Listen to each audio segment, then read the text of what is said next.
שירים אלוהי כי יברך נפשי יזהרו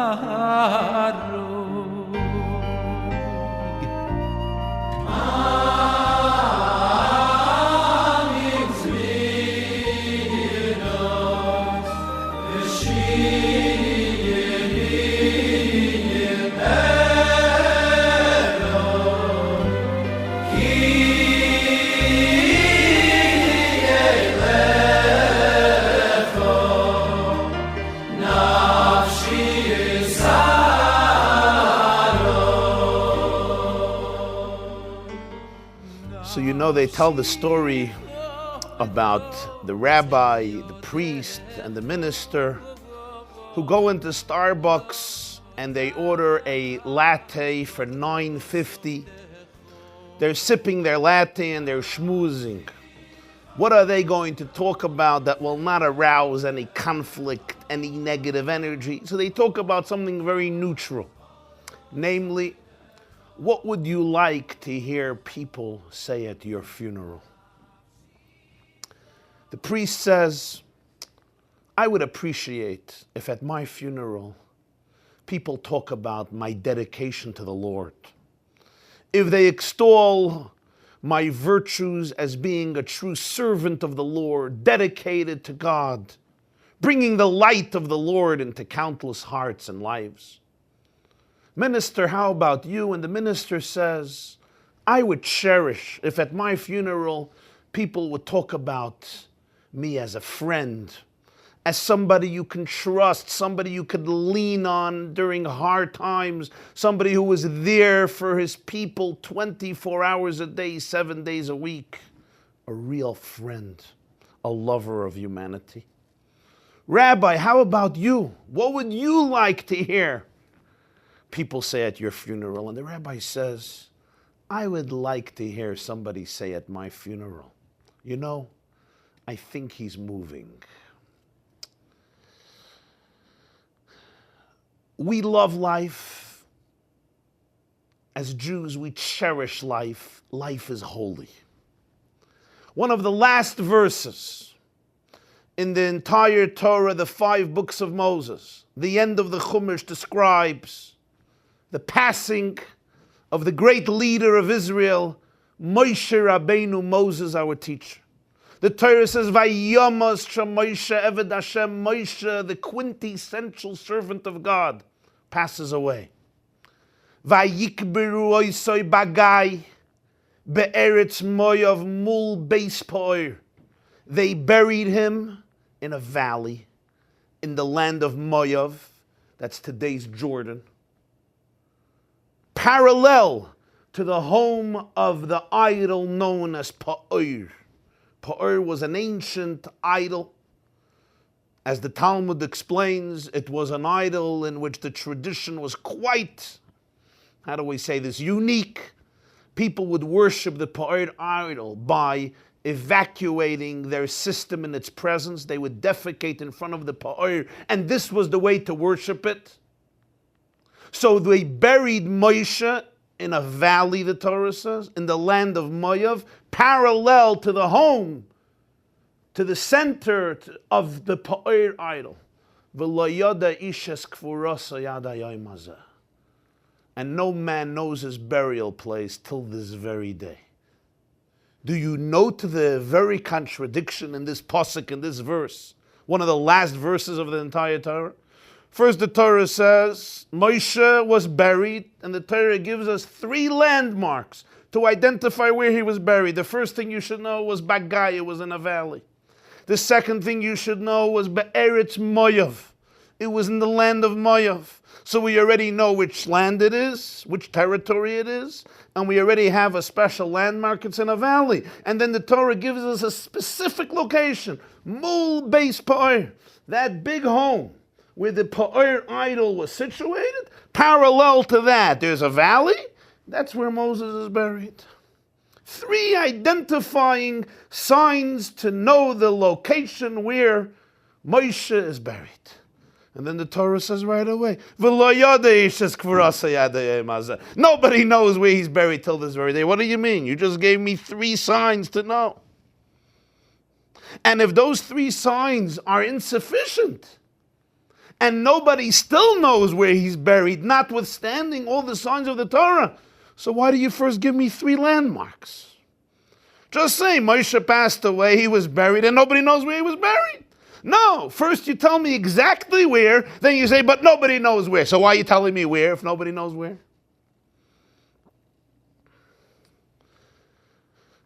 There's another question. Jewish law cautions us of using centers of idolatry to identify places.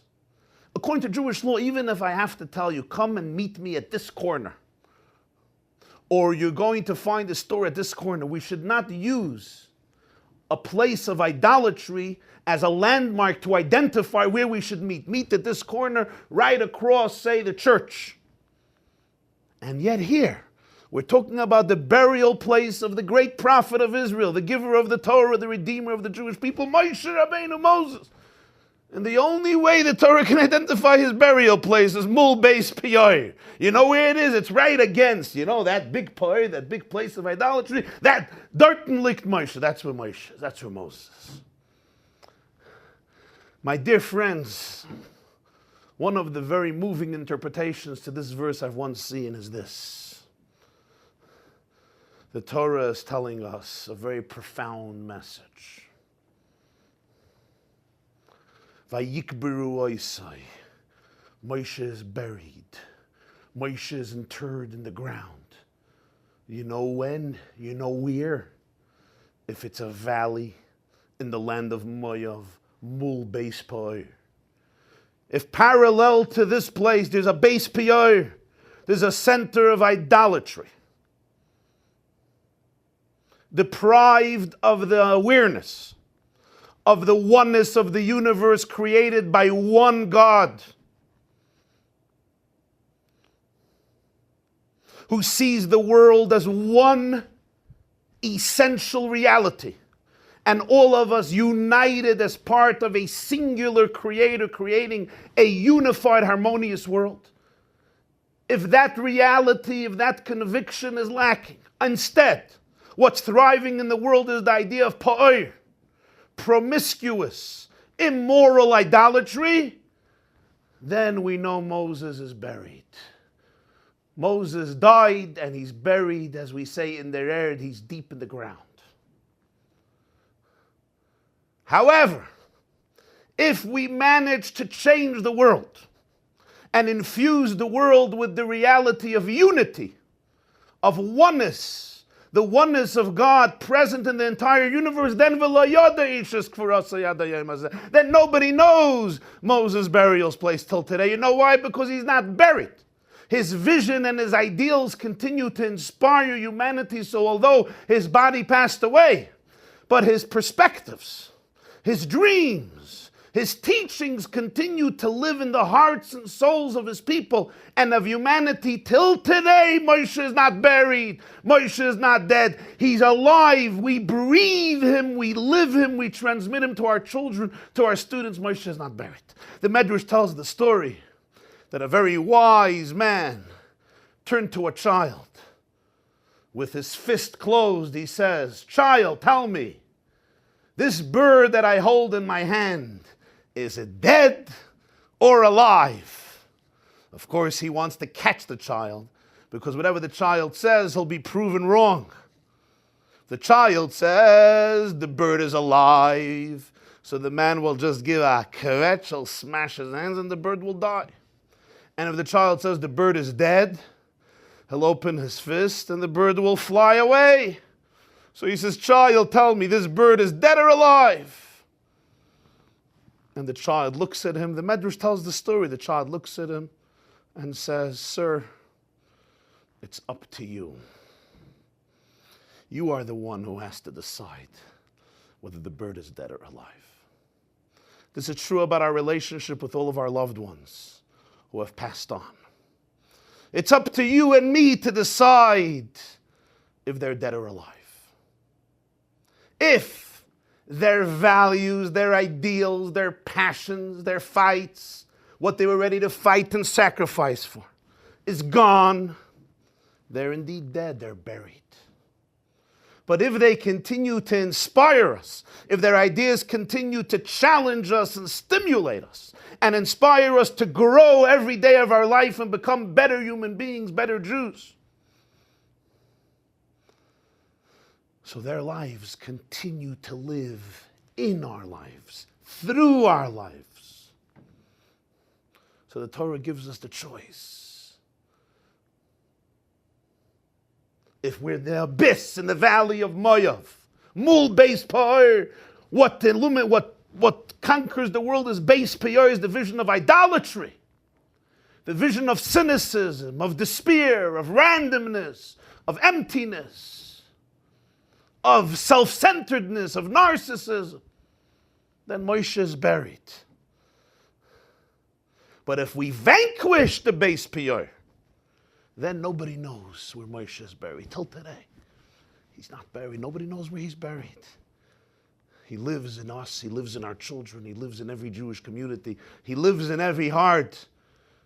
Every day we wake up, we learn the Torah of Vayidaber Hashem al Moshe Leimer. God still speaks to Moses.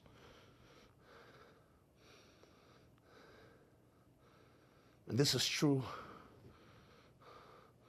about a Moses in every generation. It's true about every person. It's true about every leader. And it's this idea that the Lubavitcher Rebbe, whose Yartzeit we commemorate this evening globally, and welcome to all of you who are here with us, literally around the whole world. It's the idea that the Lubavitcher Rebbe once articulated at a Hasidic Farbringen, at a gathering, at the Yartzeit of his predecessor, the Alter Rebbe, the great master Rabbi Shneir Zalman of Liadi, the author of the Tanya and the Shulchan Aruch, who passed away on the 24th of Tevis, the year Tovkuf Ayin Gimel 1812, and at a gathering commemorating that Yartzeit, the Rebbe expressed this very idea. A Tzadik, was die Tele verlangt von ihm, begnügend sich nieder mit, was is a Tzadik für sich, nur das ist Tevla Shamayim, Tevla Brius, sieht einwirken und einwirken, auf die alle, was gefunden sich herum sich, als sie sollen sich echt finden in der richtigen Weg, in der Chatzedek war Jesher, wo der Pfarrwärter sich angerufen, Beshem Tzadik. Wie bald als fühlt in sich, als man muss tun für den Zweiten, bis in ein Leben von wahrhaftiger Jacho Komecho, wie tut für sich, ist davon nicht verstandig, wenn wirkt auf den Zweiten, begnügt sich nicht damit, was Peil sein, der Zweite für sich, soll sich fühlen, wie es darf zu sein, nur tut alles, was hängt ab in ihm. Als soll, der Zweite soll echt werden, am Spia, Tefach, am Nasla, hat vier. Am Chaye Chayim, der Zweite soll dann noch werden, ein Schliach von dem Ebersten. Bringen Scholem in Welt, und bei Jiden beim Juchod, der Teira Scholem, was Dracher, Darchinein, Wocholnis, Iwasera Scholem, und Limud Meveli, die meisten Mekaim sein ihre Mitzvahs. Was sie kann der Tzadik sehen und wissen, als hat mit Male gewöhnt auf Kide, als hat aufgetan in der Richtung, zu welcher geschieht geworden in der Welt, ist beschaße gefindt sich an Schome Beguf, und beloschen Apostel beschaße Jetze Venichnas, als dort geht rein, der schreckt mit sich, führt mit sich, als wie hat verlangt und gewünschen, ist das noch nie der richtige Reihe, als hat Matzliach gewählt. Ich hasse da der Linie von Istalkus Azadi, wo bei Emes in der Mitte ist, wie der Baal Haliluli schreibt in dem Einweg, was gegeben lernen, in dem Haliluli, in Bossi Legani. Ist nie der Linie von Istalkus, aber man geht weg, nur sie gehen weg, die bei Grenzen gehen. und sie dort dämmelt der Hassewe, so dort dämmelt die Haspor, chosch mir seht ihr nicht meine Bosser, man darf nur aufstellen die Kehle, die Aufnahmsfähigkeit auf Aufnehmen seiner Spor. Wo das wie die Gebeloschene Gemorre, ma Zari Bachai, ma Fru Bachai, aber Schaas mir seht, als mir darf bringen eine Reihe, wie sie führt sich auf Zari, wie sie führen sich auf seine Talmidi. Die, was haben sich gewöhnt, haben eine Spur von ihm direkt, oder durch seine Sforim, oder durch seine Maimorim, und hat dämmelt am Zet Azari Bachai, die Talmidim seiner Spur, wirkt und sie ist lebendig, bis in ein Leben, als sie im Chaye. Sie macht lebendig herum sich, und dämmelt ist Afu Bachai. Die Gemorre darf nicht bringen, Kelai, als Janke, wie gewinnt Bachai im Belam Habo, das redet sich wegen Chaim Belam Azeh. Und dämmelt ist Afu Bachai, und dämmelt ist allein Echid Bachai Belam Azeh, der Adrabe. Sie bejesser Seis und bejesser Eis, als seht, was die, wo seinen gewähren Zari Bechaim Chayosi Bealmodei, seine Mamschich und setzen vor, die Stadlus auf versprechen Jahadus, Idischkeit, Teru und Mitzvah. Und auf Tondos mit Anefen, Bedarke Neam und Bedarke Scholem, aber mit dem Teke von Amiti, mit der Emesse Starkheit. Und mit Anefen auf nicht mitwerden, Tondos einmal und ein zweiten Mal, wie viel Mal sie wird verleihen, bis wann es eine sichere Sache als Mismatzliach, oder dämmelt ist Afu Bachai. Sie den Uvidiret kam auf Piyomim, als dämmelt ist allein dort zusammen mit die, was kleiben sich zusammen. Und es mäßig kehr durch den Teilung, was mir verschafft, der nicht komme. Es bencht der Bemeile Echet mäßig kehr in die Gashmis und Beruchnis, was hat das Scheich ist zu sehen, Bichlal. Und befragt mäßig kehr in der Avedo, in der Schlich ist.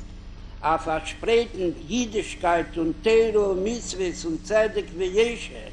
Jeder Bechol Mokim Shiodi Magas und wie gerät früher, wenn er geht zu degen alle Dames bei sich in Huis, wenn er geht zu der ganzen Stadt, in welcher lebt, wenn er geht zu der ganzen Medina, und hat dämmelte doch eine sichere Sache, als es sein, wie der Rambam schreibt in Sof Hilches Lochen, wenn er geht zu Mesa Mashiach.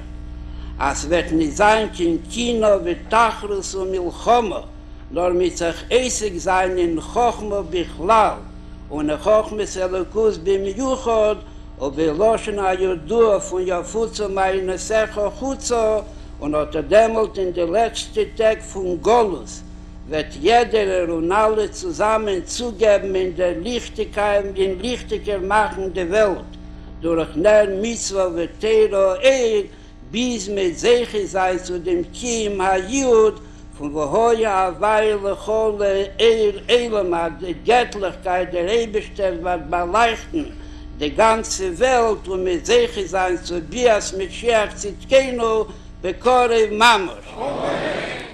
Tomalecho nafshi, Tomalecho besori,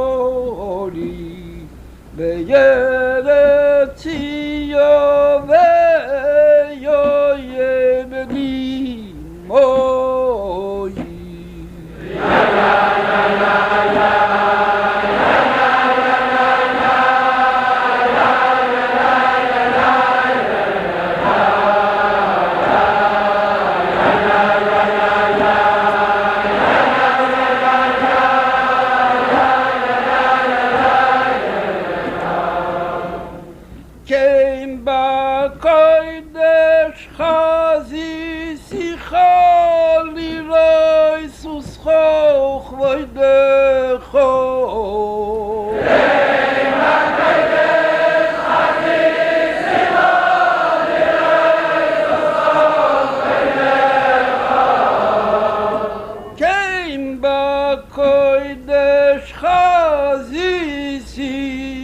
Cholilois Uschoch Voidecho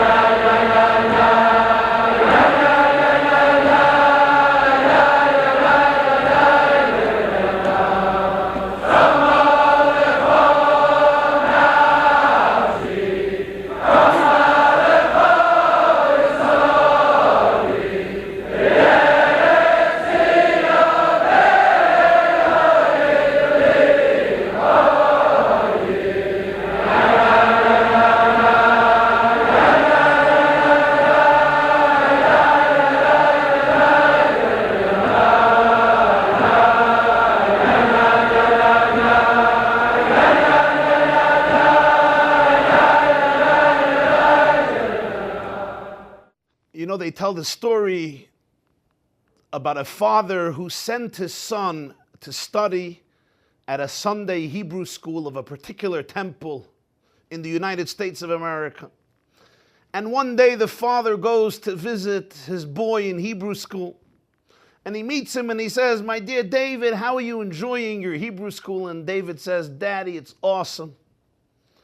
He says, "David, let me ask you a question. I'm going to quiz you. Tell me, David, who broke the tablets?"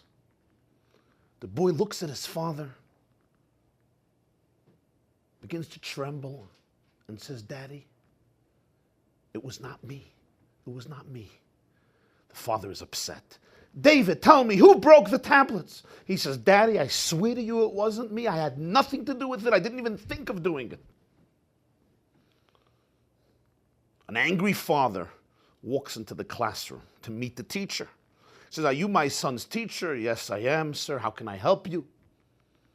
"I asked my son," he tells the teacher, "who broke the tablets, and you know what he tells me?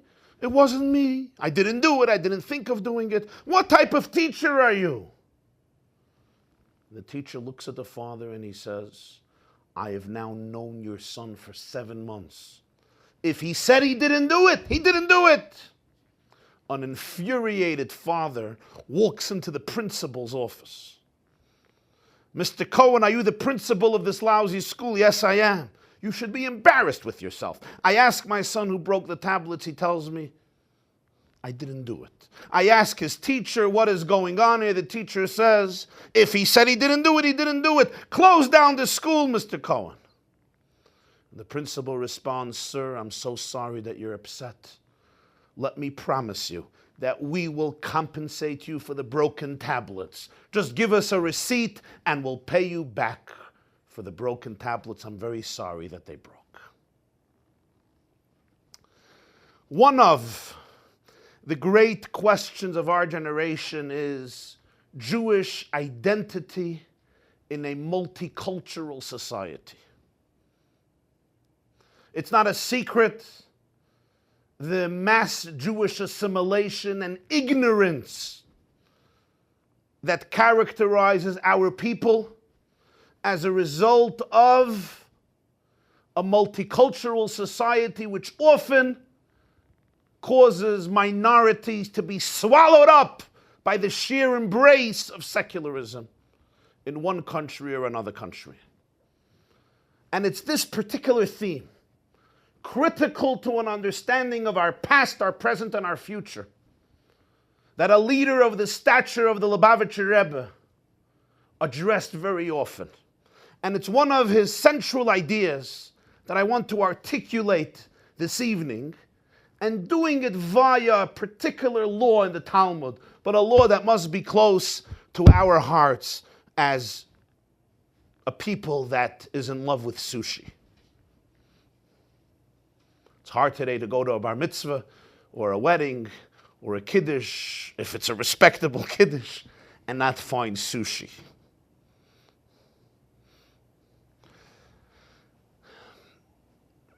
And we're going to talk about a strange observation in the Talmud concerning fish. I should say, parenthetically, the Lubavitcher Rebbe had a liking to fish. How do I know? I know this from my grandfather. My mother's father, his name was Rabbi Lipsker of blessed memory. He lived in Russia, and after the war, the Second World War, he left Russia with his family, the Lipsker family. They came to Paris in France. The Rebbe's mother, Rebbe Tzimchana Schneers, and the wife of the chief rabbi of Dnepropetrovsk, her husband died in exile during the war in 1944. But she managed to escape the Soviet Union after the war, and she arrived in Paris. And her son, her oldest son, Rabbi Menachem Mendel Schneerson, who later would become the Lubavitcher Rebbe, came from New York to Paris to greet his mother, who he hasn't seen for 2 decades, 20 years. And the Rebbe stayed in a hotel for a few months. It was the spring of 47. And he had to eat. So my grandmother, my mother's mother, had the privilege of cooking and preparing the food for him. And my grandfather, my mother's father, Rabbi Lipsker, would bring the food to the hotel. So he knew the Rebbe's desires, and the Rebbe wanted to eat fish. And once he asked the Rebbe, what's this thing with fish? So the Rebbe told him that in the Kabbalah, there's a discussion about the significance of food. You know, often human souls are reincarnated into food. It's called Gilgulim. In the mystery of reincarnations, some human souls are reincarnated into different creatures, animals. But it says in Kabbalah, the Lubavitcher Rebbe told my grandfather, that the souls of tzaddikim are reincarnated into fish. So he says, that's why I like fish. In the fish are souls of the tzaddikim. Right? So it's an interesting thing when somebody likes a particular food because of the types of souls that are reincarnated into the food. The Rebbe had a liking for fish. The Talmud in Tractate Niddah, page 51b, Dafnan Aleph Amud Beis. The Mishnah says a fascinating thing. The Torah gives 2 identifying signs for kosher fish. What? The Torah in Parshas Shmini in Leviticus and in Parshas Re'eh in Deuteronomy. Kol sheyesh lo snaper v'kaskeses. Kosher fish have to have fins and scales. A fish that possesses both fins and scales is a kosher fish. Comes the Mishnah in the Talmud, Tractate Niddah, Nun Aleph, and the Mishnah says a scientific fact. Namely, Kol sheyesh lo kaskeses, yesh lo snaper. Any fish which naturally possesses scales, automatically it must be that the fish also has fins. But there are fish that have fins and don't have scales. Now this was in the Mishnah. Mishnah was written close to 2 millennia ago, edited by Rabbi Judah the Prince around the year 150 after the Common Era. So it's close to 2,000 years that passed since then. A few million species of fish have been discovered, but they still didn't discover a fish that have scales and don't have fins. They once discovered fish that have scales and don't have fins, but they realized later that the fins were there, they just fell off. So this is what the Mishnah says. You can have a fish that has fins but doesn't have scales, but if it has scales, it automatically has fins. So the Talmud asks a great question. What's the question? All of you should be asking this question. What's the question? So why does the Torah give us the sign of fins? If a fish has scales, you say that it automatically, inevitably, it possesses fins too. So why does the Torah have to give us 2 signs? The Torah could have just given us 1 sign. Which sign? Kaskesa, scales. Because if it has scales, it automatically has fins. So why does the Torah have to give us 2 signs? The Torah can't just give us the sign of fins because it can have fins and not have scales, and it needs scales to be kosher. But if every fish that has scales automatically has fins, the Torah should just say scales and automatically it has fins. Why do you need 2 signs? Give me 1 sign, the sign of scales.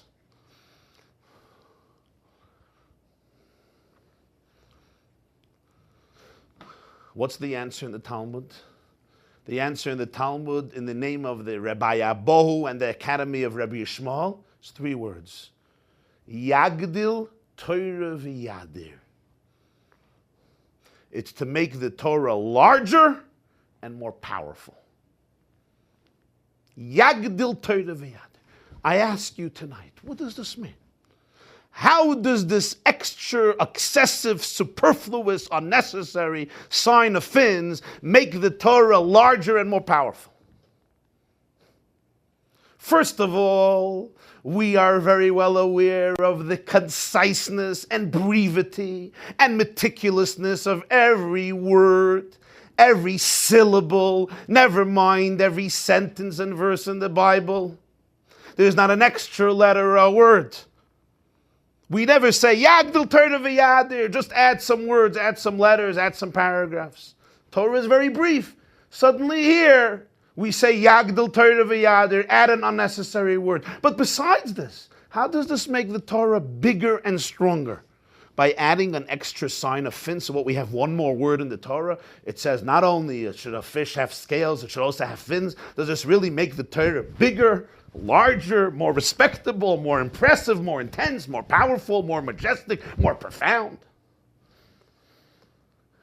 One of the great Talmudic commentators, the Ritva, the great Spanish commentator, says, perhaps scales are also a factor that make fins are also a factor that make the fish kosher.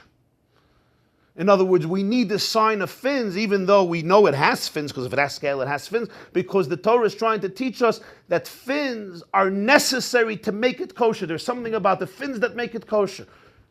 Great answer, but it's not what the Talmud says. The Talmud says the reason it says fins is because Yagdil Torah v'yadir, to make the Torah bigger and more powerful. But how does it become bigger and powerful? The Lubavitcher Rebbe was saved from Nazi Holocaust, from the Nazi Holocaust in 1941. He escaped France, where he was living, and was occupied by the Germans, ultimately arrived in Portugal, and from Lisbon, he took a ship that brought him to the shores of the United States of America 70 years ago. In 1941, he arrived here on the 28th day of Sivan, June 1941. A little while later, a few months later, September 11th, 1941, Elul, the Rebbe wrote a journal, what we call a Reshima, that remained in his drawer all the years. It was only after his passing on the 3rd of Tamuz, 94, when his drawers were open and all those manuscripts, private journals and diaries and essays that he wrote for himself were retrieved and then edited and published. So a few months after he arrives, there's a published manuscript that he wrote for himself, an essay, explaining and answering this question on the Talmud.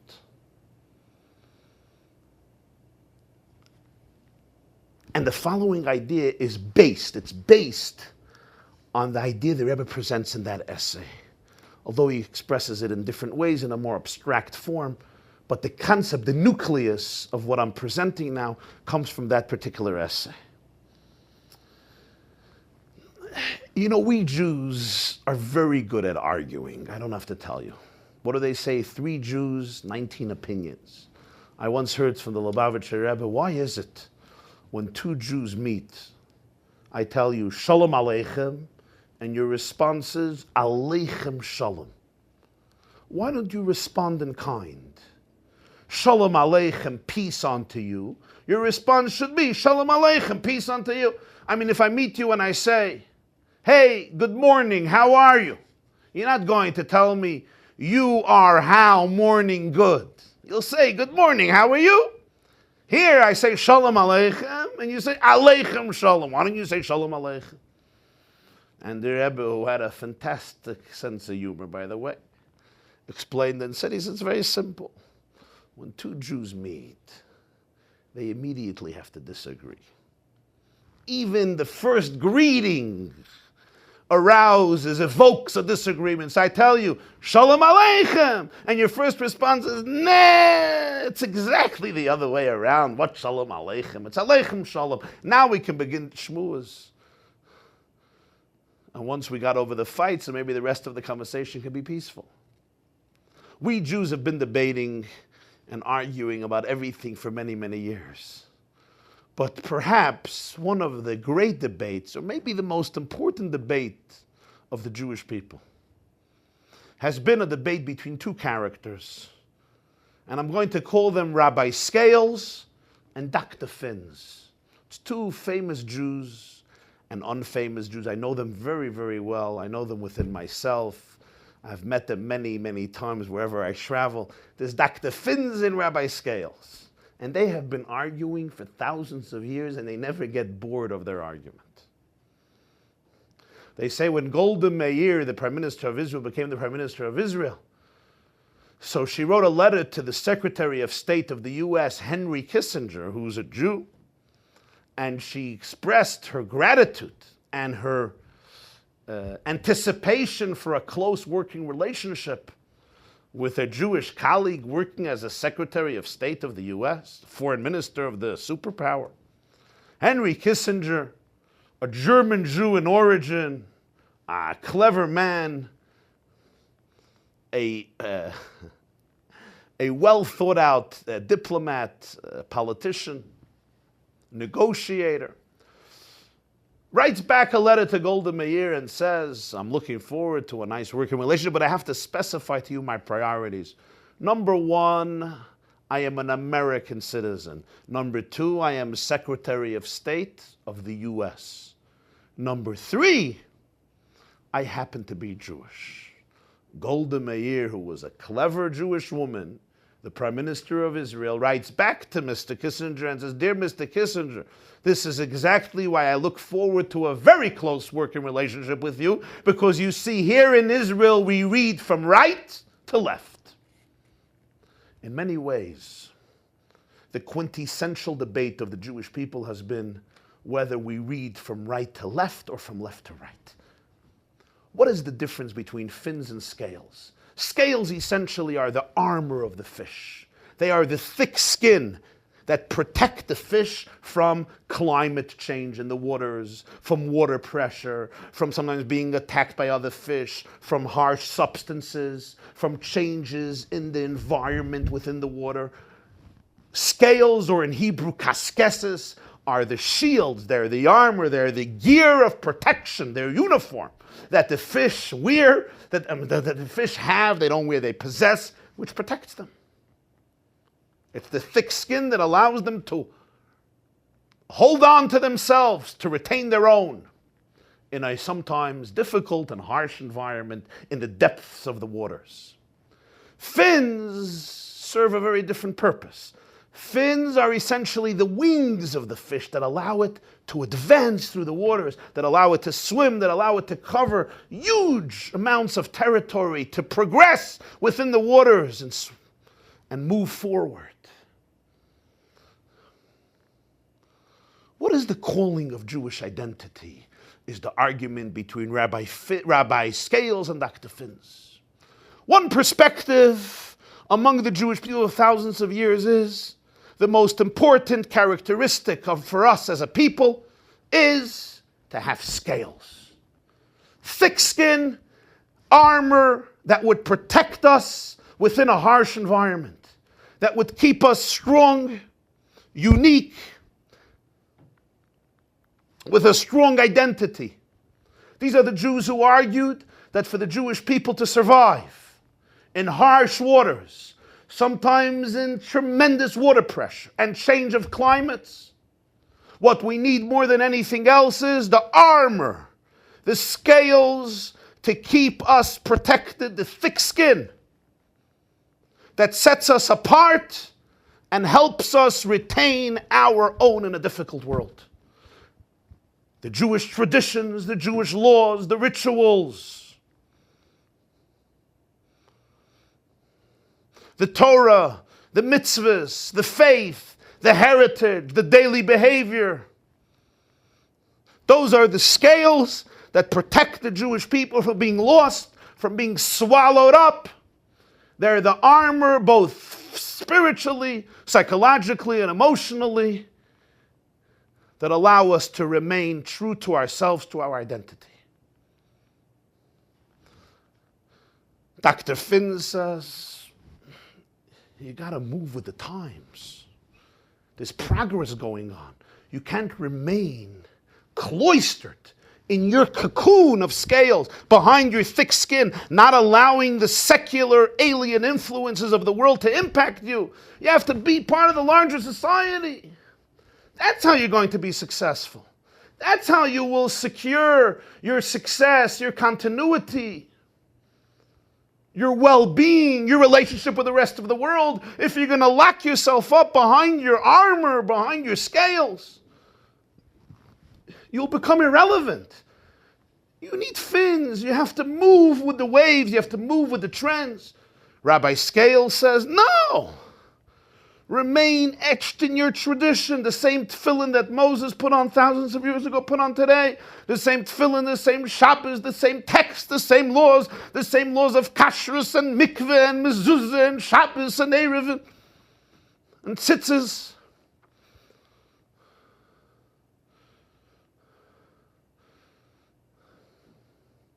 What do they say? The function of a rabbi once got up and he says, who am I? I guess it was his first Shabbos, he was introducing himself. So he tells the congregation, I will hatch you, I will match you, and I will dispatch you. All of life, hatch, match, dispatch. And the cycle continues, it never changes. That's what tradition is. Thousands of years later, there's still those life cycles. There's the bris, there's a bar mitzvah, there's a wedding. The cycles continue in circles. They go in circles. They don't change. There's no progress. So Dr. Finns tells Rabbi Scales, that's not what you need for survival. The main function is integration with society. This is no small debate. Yet, for much of our history, this debate had little relevance and little appeal, because the Gentiles decided. For most of our history, the Jews have been isolated, whether they liked it or not.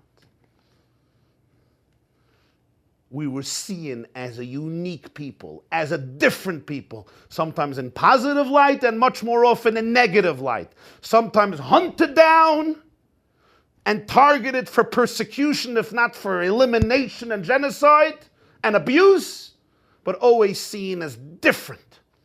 The walls of the ghetto surrounded us, whether physically or conceptually. The nations of the world decided that we were different and unique. So therefore this question had very, very little appeal. It was obvious to the Jews they're different and they live differently. And they managed to survive and often to thrive and to exist and to endure. But a few hundred years ago, in the 1700s, all of this changed. With the new era, known as the Age of Enlightenment, the Age of Reason, the Age of Emancipation, the walls of the ghetto crumbled, and suddenly, for the first time in close to 2,000 years of a difficult exile and persecution, Jews were given a ticket to enter into mainstream society, usually Protestant society in Western Europe, France, Germany, and so forth. And suddenly the portals were opened up where they can become part and experience the richness of secular culture, the universal trends of humanity, where they can become part and parcel of larger civilization and communities. And this shook up the Jewish foundation to the core. Who are we now? What should be our response? How do we react to this? How do we define our new identity? And I don't have to explain to you, because you probably know, that till that point in the 1700s, there was only one definition for a Jew. There was a Jew who was a Jew who was a Jew. Today, the word Jew comes with a description, an adjective. What type of Jew are you? A few hundred years ago, there were no types of Jews. There was one definition of a Jew. Today, it's not simple. What type of Jew are you? There is, of course, a liberal Jew, an ultra-liberal Jew. You have Reform and a conservative, and Orthodox, and conservadox, and liberal, and humanistic, and renewal. and Hasidic, and ultra-Orthodox, and ultra-ultra-Orthodox, and modern Orthodox. Modern Orthodox centrist, modern Orthodox facing right, modern Orthodox facing left, conservative facing left, conservative facing right. And it becomes very complicated if you're familiar with the dynamics of the Jewish people. Group number 1 doesn't speak to group number 3 only before Yom Kippur. Group number 4 speaks to group number 6, but not to group number 5 unless it's after Rosh Hashanah. It's often very, very complex. What type of Jew? Because this shook the Jewish world to its core. The Enlightenment, the emancipation which begins in France, Germany, and England, and ultimately would travel to Eastern Europe, it transformed the Jewish world. And here, the question emerged in its full vigor. What is our role? Are we to be universalists, or are we to be particularists? Are we to be part of mainstream society, or are we to remain parochial and tribal? Rabbi Scales and Mr. Scales says our main function is to be Am Levadad Yishkoin, in the words of this week's portion, a nation that dwells alone. Put on the thick skin and create an artificial ghetto. The walls of the ghetto came down politically. Make your own ghetto. Remain isolated. Entrench within your children the traditions, the faith, the lifestyle, the behavior, just like before. This will protect us. This will allow us to retain our armor, our scales. You remember the metaphor in Talmud. This is really the basis of this idea, the metaphor in the Talmud. Rabbi Akiva, who lived after the destruction of the Second Temple, the 1st century after the Common Era, the 1st and 2nd century after the Common Era, used to teach Torah in public. And when he was asked by a colleague of his, Papas ben Yehuda, why are you defying the Roman Empire? What did Rabbi Akiva compare the Jews to? He compared them to a fish in water. And the fish was offered by the fox to leave the water so that it can live a life of serenity and not be afraid of the fishermen who want to catch the fish. And the fish said, in the water it's hard enough to live. You want us to leave the water and experience a certain death. Rabbi Akiva said that for Jews, Torah is like water for the fish. A fish needs to be submerged in water to live. A fish outside of water can't live. So Rabbi Akiva says, if even in the water life is difficult, if we leave the water, there's no life. So the Jewish journey in history is compared to the journey of a fish in water. So Rabbi Scales says the main thing is scales, and Dr. Finn says no. Teach your children to become part of the world, part of modernity. Let them enjoy the richness of modernity, the diversity of modernity, the experiences of modernity. You can't isolate them and lock them up. It's better for the Jewish people. It's better for them. This is our future, to go with the future. Progress, Finns. This debate comes in many forms and many shapes, but it still continues till this very day in almost every community, in almost every Jewish newspaper, website, blog, in one form or another, in one color or another, one shape or another. The Jewish composer Shlomo Kalbach once related that he worked on campus for a number of years in his early career. And he said, I would come on campus. I would ask a student, who are you? What is your religion? The student would say, I'm a Catholic. I knew he's a Catholic. And you? I'm a Protestant. I knew he's a Protestant. And you?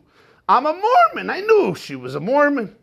What about you? I'm a Buddhist. I knew he was a Buddhist. I'm a Muslim. I knew he was a Muslim. And then I turned to another student. I said, and what about you? Who are you? What's your religion? He says, I'm a human being. And I knew he was Jewish. I think it was Groucho Marx who said, I would never be a member of a club that would have me as a member. I once heard the story about Dr. Twersky. It was him or somebody else.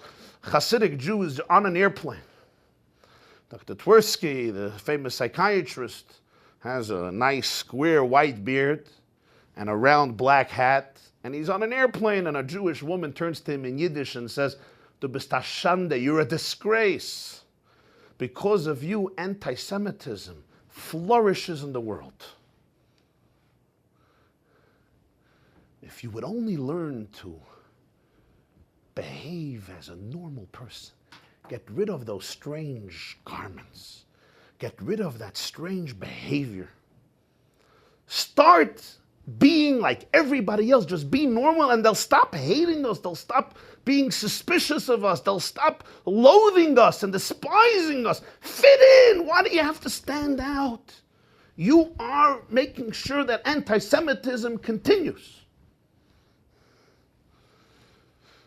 Dr. Tversky looked at her, and in a perfect English he says, "Excuse me, ma'am, I fail to comprehend the verbiage of your dialect. Perhaps you're mistaking me for somebody else. I am Amish." She's, "Oh, I'm so sorry. I thought you were Hasidic. You're Amish."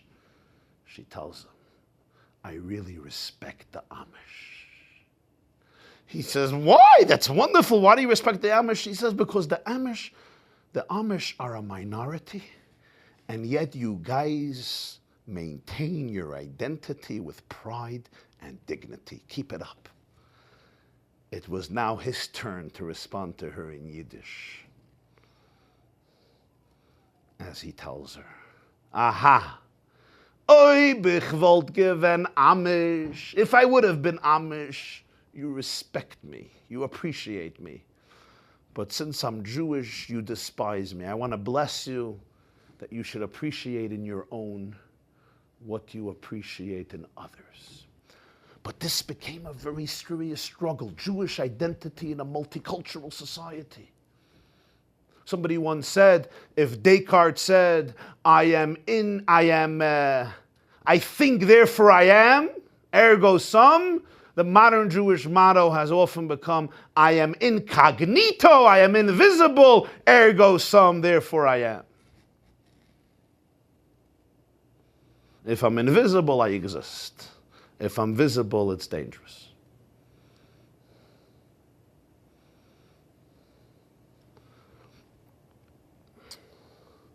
Fin scales.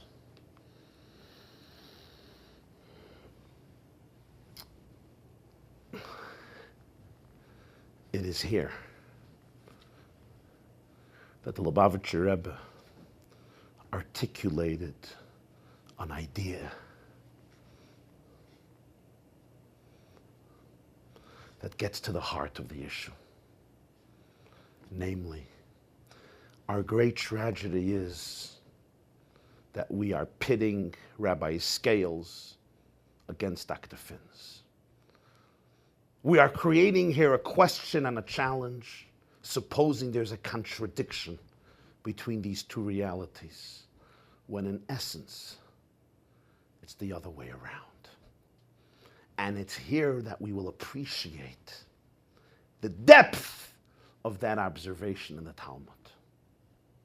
For a fish to be kosher, for a fish, for the Jewish people who are compared to fish, to survive in the water, for a fish to be kosher, which means we can eat it.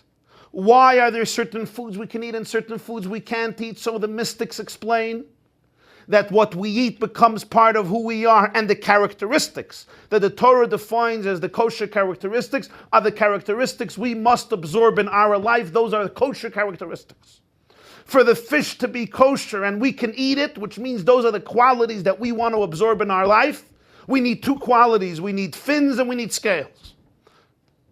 And for the Jews who are compared to fish to be kosher and succeed, they need scales and fins. The first thing, scales. We must be rooted in our Jewishness, in our identity. We must have the armor that will protect us. We have to have the thick skin that allows us to retain our identity even in a world that is so open and multicultural, where it's easy to get swallowed up and forfeit your identity, and certainly the younger generation. And yet, there's another kosher sign. Fins. Asks the Talmud, if a fish that has scales automatically has fins, Why does the Torah have to specify fins? And the answer is Yagdil Torah v'yadir. The Torah should be big and strong. Meaning, our objective as Jews is not only to remain isolated behind thick skin and retain our heritage and identity with pride. Part of our mission statement as Jews is Yagdil Torah v'yadir. L'sakein olam b'malchus shindalid yud, to change the world, to revolutionize the landscape of planet Earth so that the Torah becomes Yagdil Torah v'yadir, to take over the world and infuse it with the oneness of godliness, with the goodness and holiness of Torah. As Maimonides specifies in the Laws of Kings, that the mission statement given to the Jewish people at Mount Sinai was not only for themselves, it was to teach all of humanity and all of civilization, to inspire them with a higher and deeper morality, with a sense of responsibility and commitment to each other and to our Creator in our daily lives. Yagdil Torah v'yadir. Our role in life is not just to have scales, it's also to have fins. That's also what makes us kosher. That's also crucial to Jewish existence. But the Talmud says, remember, you may have fins and lack scales, but if you have scales, you're going to have fins. If your only objective is to fit in, to be part of progress, to be part of modernity, you may not have scales. You may lose that armor that protects you. On the other hand, if you're entrenched in your own identity, if you have healthy roots, then you could spread far and wide. You'll have fins as well. You'll be able to swim and progress with history and be part of it and impact it in a positive way. Take the example of the shofar that we blow on Rosh Hashanah. The shofar has two sides to it, the narrow side and the expansive broad side. Did you ever try blowing shofar from the broad side? Turn around the shofar, put the expansive side of the shofar by your mouth. And you know what it's going to sound like? Exactly, that's what it's going to sound like. Nothing. It's the best you're going to get. Take the shofar from the narrow side. If you know what you're doing, and you start blowing from the narrow side.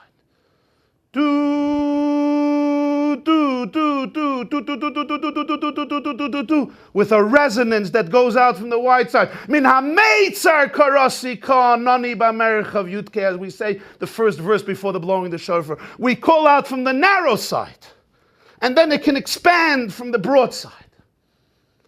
If you define yourself as an expansive person, a broad person, I'm just part of the world, I'm a human being, ultimately you have no voice. But if you go to the narrow side of the shofar, if you cultivate your scales, if you cultivate your Jewishness, if you're entrenched in Yiddishkeit, if you're burning with Jewish passion, commitment, study, and celebration, and then you blow your shofar, then it will resonate far and wide throughout all of the oceans and impact the environment and have a ripple effect, ultimately globally as well. It's fascinating that Jacob's blessing to his grandchildren, you remember his blessing? Today, whenever we want to bless our children, we say, Yisimcha lekim ke'Ephraim v'chemenashe. God should make you like Ephraim and Manasseh. Ephraim and Manasseh were the two sons of Joseph, born in Egypt. And we bless our children Friday night before Yom Kippur. God should make you like Ephraim and Manasseh. When Yaakov, their old grandfather, our patriarch Jacob, blesses them in Egypt, when he crossed his hands famously, right? The right hand on Ephraim, the left on Manasseh. What was the blessing? Hamalach hagoyel oisi mikoro yivorech sanarim v'yikarir v'hem shmi v'shem avoisi Avram v'yitzchak v'yidgu l'roiv b'kerev haaretz. The angel who liberated me should bless these young lads, these lads. And they should be like fish amidst the land. What did he mean like fish? My dear friends, 3,500 years ago, Jacob was giving us the most important blessing. You see, Ephraim and Manasseh are the first two Jewish children to be born in exile.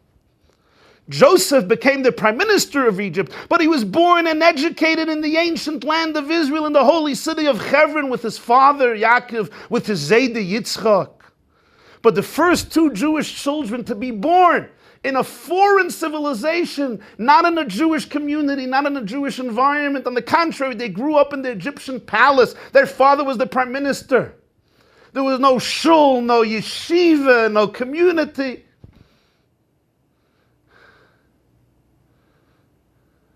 Where Ephraim and Manasseh and Jacob saw them. And he cherished them. And he turned them into his own children. Right? Joseph is considered as two tribes. There's 12, but Joseph gets two, Ephraim and Manasseh. Ki Reuven v'Shimon Yuli. So Jacob blesses them. Fish. The secret is v'yidgul arayv. We swim, but we have scales.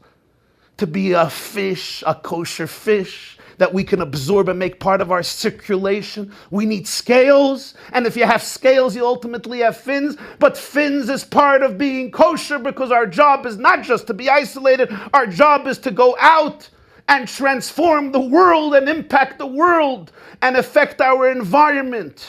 And every person has the corner of your world that you can influence, that you can change, both the Jewish environment and even more the non-Jewish environment.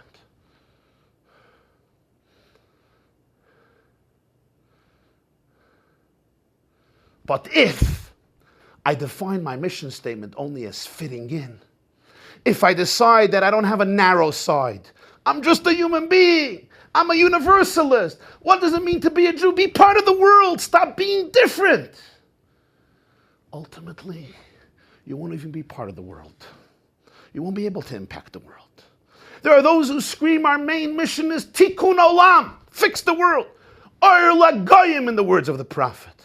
Or lagoyim nisatecha, light to the nations. That means you have to deal with the nation. You have to be part of the nations. But here's the deal. If you want to be a light to the nations, you have to have scales. And the reason is very simple. Two reasons. Reason number one is, it's like the shofar. If you blow from the wide side, you have no voice.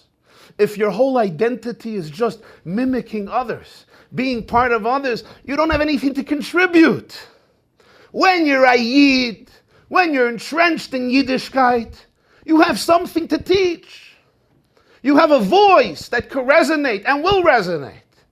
There's something substantial. There's something novel. You're giving over the message that you heard at Sinai, thousands of years transmitted. There's a voice. There's something to hear. There's another reason, and that is we respect most people who respect themselves. We are affected most by people who are very confident within themselves. If I see that your whole objective is just to be somebody else, then ultimately I lose respect for you. I can't really look up to you. It's much easier to trust people who know who they are and they're not trying to be me. They once asked a 104-year-old woman, what is the best thing about living till the age of 104? You know what she said? No peer pressure. When your whole mission statement in life is to copy others, to conform, then ultimately people don't even want to embrace your identity.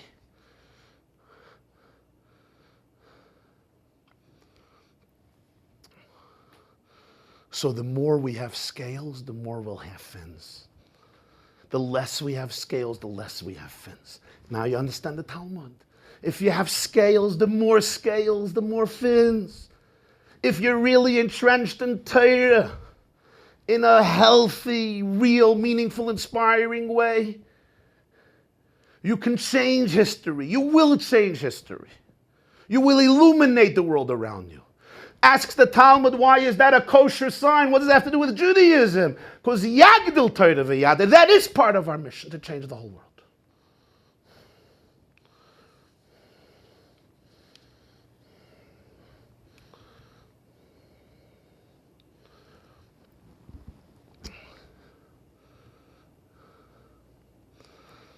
I was a child at the time. But I'll never forget that moment when it was once at a gathering, a public gathering in 770 Eastern Parkway, on the 19th of Kislev, Yutes Kislev, honoring the day of liberation of the Alter Rebbe, Rebbe Shneur Zalman of Liadi, the founder of Chabad. The Lubavitcher Rebbe shared a story. He wouldn't tell so many stories in his talks. I mean, once in a while, he wouldn't tell so many stories, certainly not contemporary stories. But he shared a story, and the story at surface could seem like an insignificant story, but that was the value of the story. That in a simple, insignificant conversation,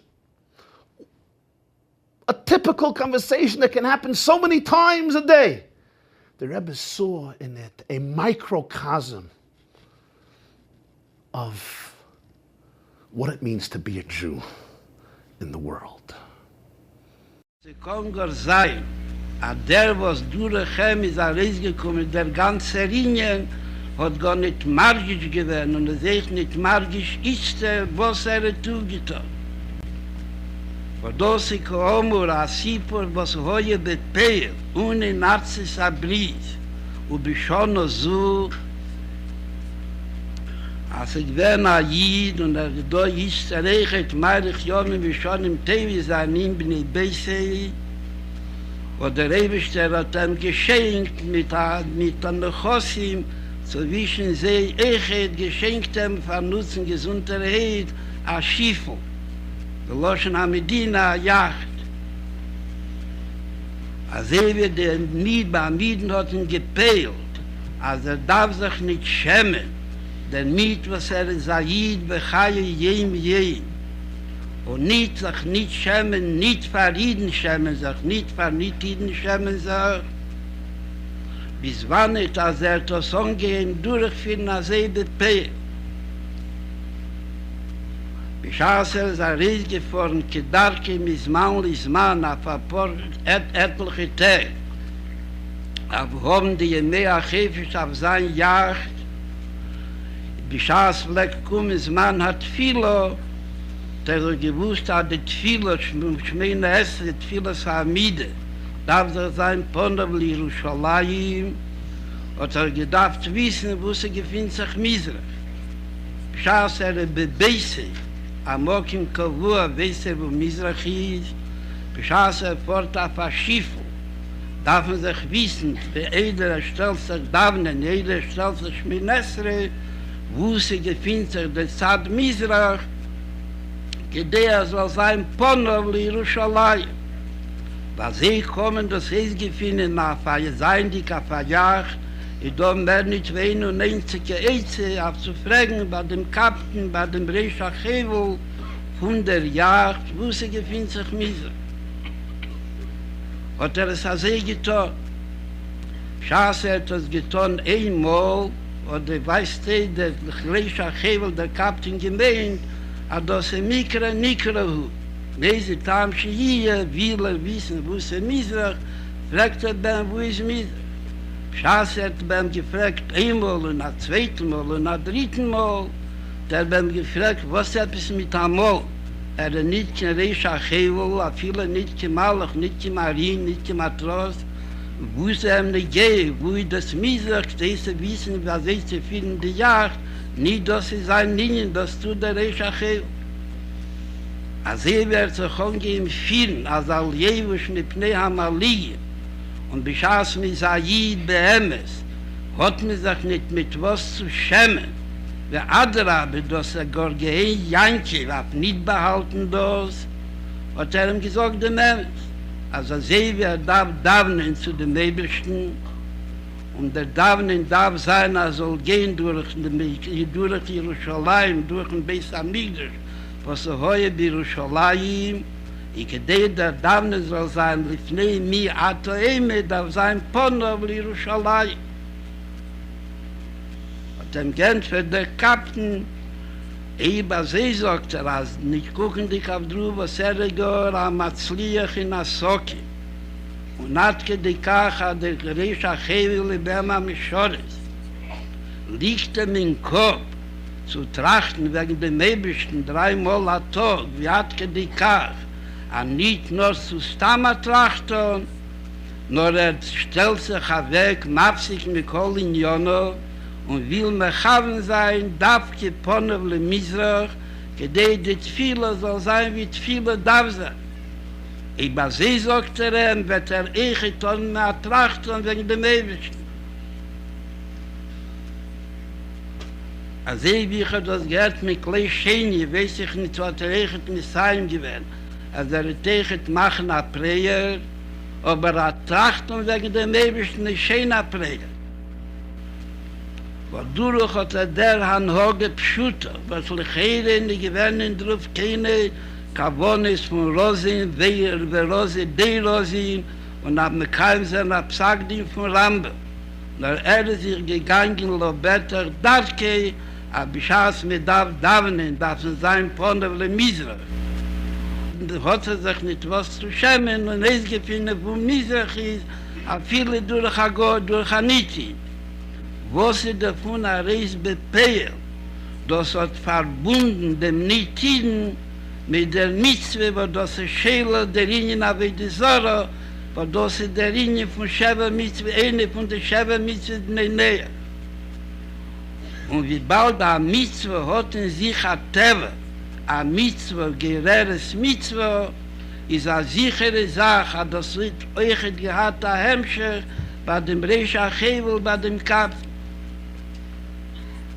Und sichert a sichere Sache, mit sich noch fragen, was bei ihm passiert, bei dem Reisha Chevel, bei Meshach Hayomim, was Shavuische Bintayim, wenn sich a Reis was in Jonim von Ashgoche Protis, was hat gehad a Spor, auf dem Nitiden, auf dem Reisha Chevel, und das, was der Ried hat beim gefragt, wo ist Mizrach, hat das ihm gebracht zu ertrachten wegen dem Ebersten, wo der Fall Jomim shel Yachrise, als getrechnet Efscher Ton, a Sach, wo das nicht bezedek wie Jesche.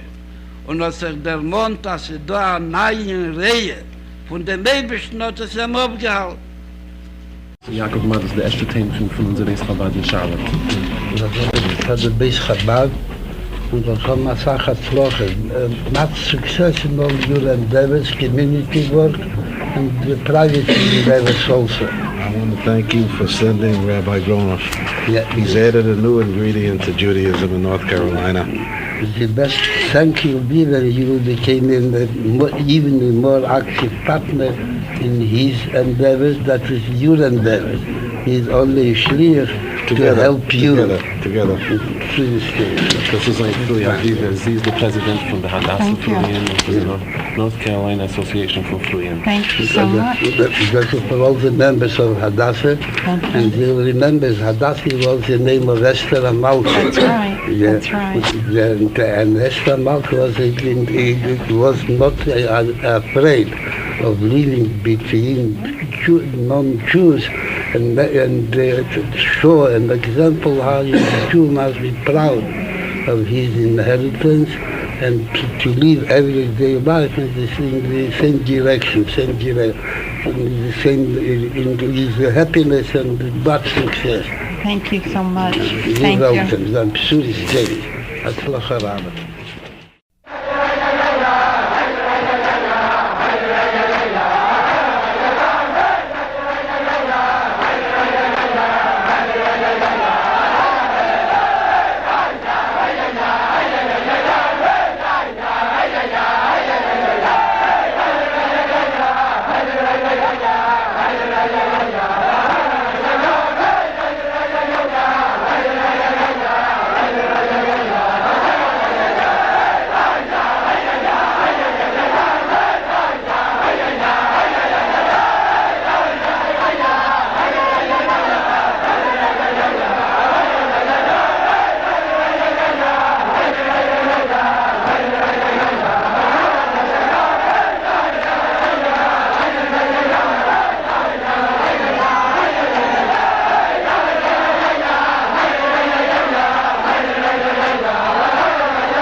guy who has been in therapy for many, many years, and then he finally he gave himself the gift of a vacation in the Bahamas.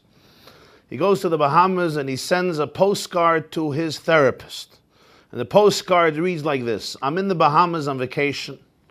I'm having a wonderful time. I'm feeling unbelievably great. And I wish you were here to tell me why. The issue of identity is, of course, critical to human society collectively and individually. One of the most painful things in life is when you don't know who you are, what your roots are, what your core is. When you know who you are, you could make peace in your life. When you don't know who you are, so then you go with the flow. The Lubavitcher Rebbe once said in Yiddish, Oib ich bin ich, weil du bist du, und du bist du, weil ich bin ich nicht ich, und du bist nicht du. Aber oib ich bin ich, weil ich bin ich, und du bist du, weil du bist du, bin ich, und du bist du. You understand?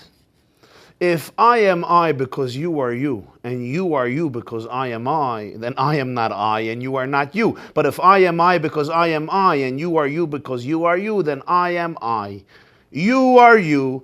Now we can begin to schmooze. It's very painful if I am I only because you are you. It's a response to you. And this is true collectively as a people.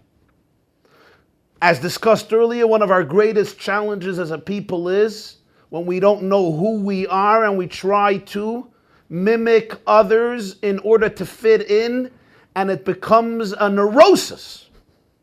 It's also true individually. When you're not rooted in a strong identity, when you don't give your children a strong identity, they don't have a holistic identity that defines them as individuals, as human beings, as Jews, which allows them to navigate the harsh waters of reality. Because if you don't have scales and you only have fins, it's very hard to survive the harsh waters of reality. And for this, I want to share with you a story. It's a story I heard from my late father of blessed memory, who heard it from the man himself. I also read the story in his work, and I'm referring to the second president, actually the third president of Israel. His name was Zalman Shazar. His full name was Schneur Zalman Shazar. Actually, from the home, his name was Schneur Zalman Rubashov. He was from Russia, Lithuania. But later, when he came to Israel, he changed it to Shazar, which was more Zionistic, more Hebrew, and Shazar is an acronym of Schneur Zalman Rubashov. He served as the president of Israel for 10 years, from 1963 through 1973, and he passed away a year later in 74 on Sukkot at the age of 85. Zalman Shazar was a very interesting person. He was the president of Israel, but before that he was the minister of education in the first government of Israel. He was a poet. He was a socialist. He was a great orator. He was a writer. He was the editor of the socialist magazine, newspaper Davar. He was a mapainik, if you're familiar, for many, many years. There was one more aspect to his personality, and that is he came from a Chabad family. In fact, his name is Schneur Zalman. He was named after his grandfather. He was named after a relative of his who was named after the Alter Rebbe, the founder of Chabad, Rabbi Schneur Zalman of Liadi. Schneur Zalman Shazar was born in the year Tofresh Nun, 1890. He grew up in a home. His mother's father, Reb Moshe Ginsburg, was a strong Chabad Chassid. His great-grandfather, Reb Shaul Ginsburg, was a student of the Alter Rebbe, and there's actually a photo of him. As far as I know, it's the only photo we have of one of the disciples of the Alter Rebbe, Shazar's great-grandfather, Reb Shaul Ginsburg. But as so many young Jews of that generation, this is the 1890s and the early 1900s, the early 20th century, millions of Jews have left the well springs of Judaism, exploring other ideals and isms that seemed so much more appealing and attractive and potent and relevant. And Shazar was a fiery socialist, a passionate idealist, and a deeply committed Zionist.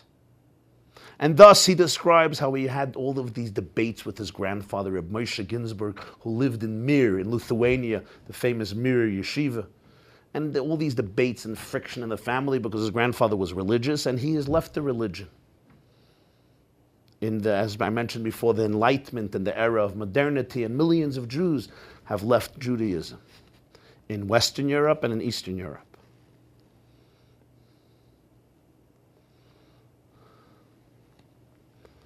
Shazar describes his aliyah.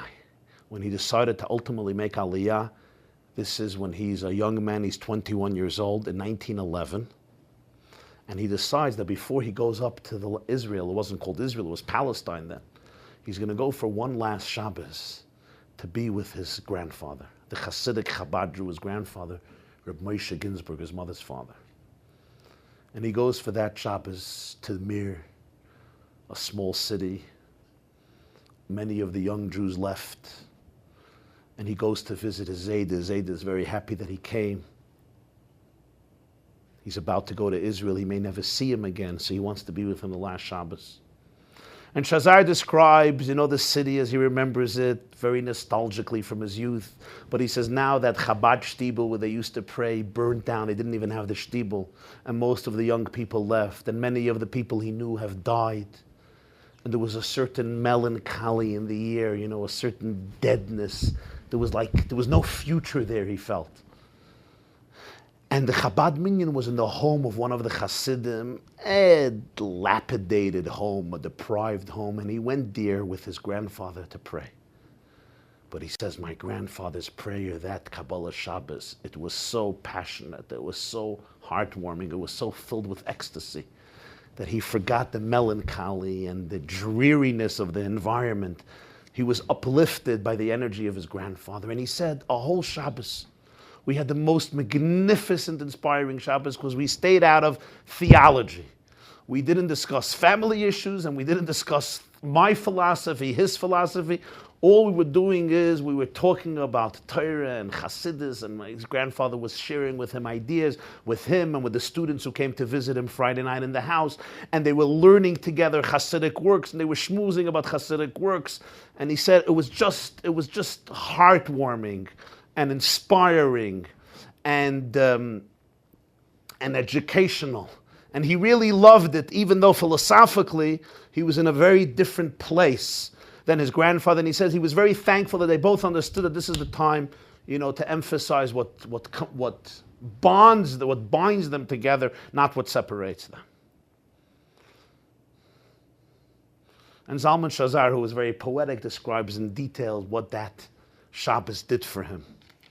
Sunday morning, he says, I had to go to the edge of the city where the coachmen would wait with their coaches, with their wagons, and you would pay them some money and you would get onto the coach and they would take you to another city that had a train station where you get on the train and start traveling. And my grandfather decided to escort me to the edge of the city where the Balei Agolos, the wagoneers, were waiting to take people where they had to go to their destination. And when we reached the coach and I'm ready to say goodbye, Zalman Shazar says, my grandfather turns to me and he says, Zalman, I want to tell you something. I want to tell you a tradition that I have heard in the house of the Rebbe that I went to. He went to the Lubavitcher Rebbe. This was one of the descendants of the Tzemach Tzedek. Something I heard yet in the house of that Rebbe about the melody of the Alter Rebbe.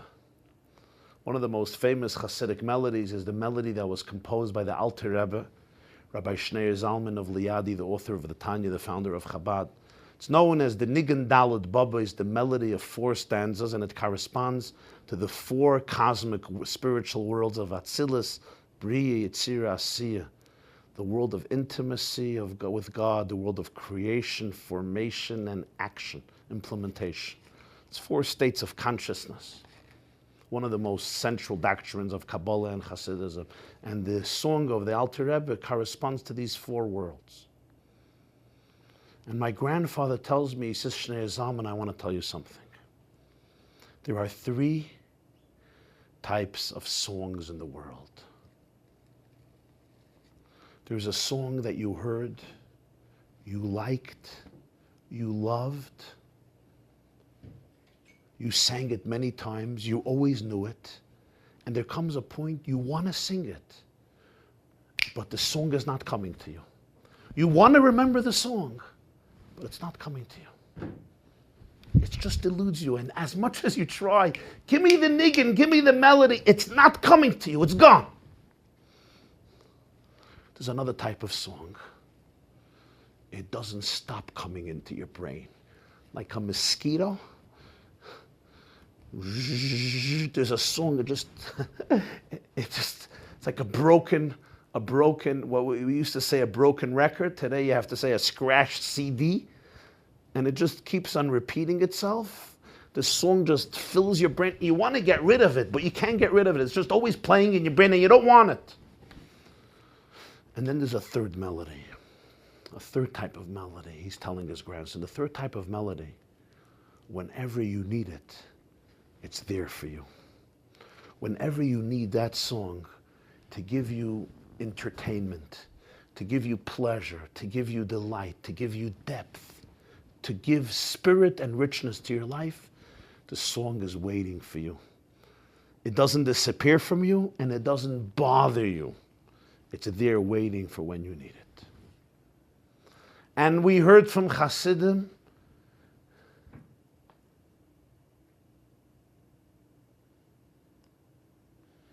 that type of song is a song in which your soul is rooted.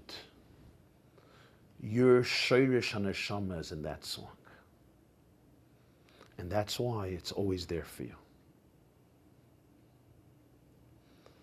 If the song is not always there for you, it disappears, it's not your song. And if it's bothering you, it's not your song. But if it's always available to you, so your soul is rooted in that song. And he says, Shnei Zalman, I want to tell you something. We have a tradition by Chabad Hasidim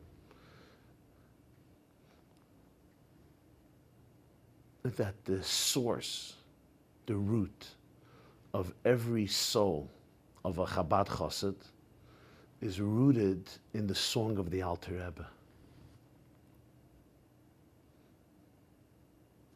The Shoirish HaNeshama of every Chabad Chassid is in the Alter Rebbe's niggin.